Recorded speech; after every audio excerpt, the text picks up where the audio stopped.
L'Afrique du Sud salue la demande de mandat d'arrêt du procureur de la Cour pénale internationale contre des dirigeants d'Israël et du Hamas. Le gouvernement sud-africain avait notamment porté plainte contre Israël devant la Cour internationale de justice, l'accusant de génocide.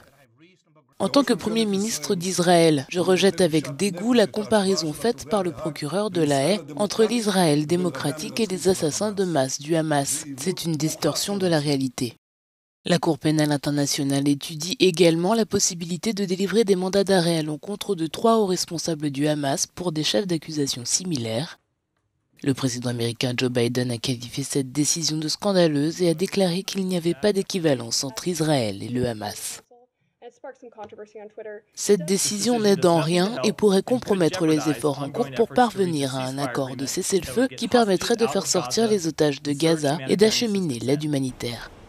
La nouvelle a suscité des réactions mitigées dans les rues de Tel Aviv, ville qui a connu des semaines de manifestations massives exigeant de l'administration Netanyahou qu'elle fasse davantage pour obtenir la libération des otages toujours détenus à Gaza.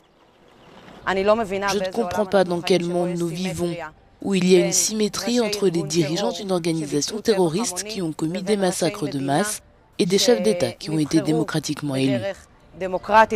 Les Palestiniens du centre de Gaza ont réagi en sourdine à l'annonce de la CPI. Nous voulons des résolutions internationales décisives pour résoudre les problèmes. Nous sommes les victimes, même si nous n'avons rien à voir avec Israël ou le Hamas.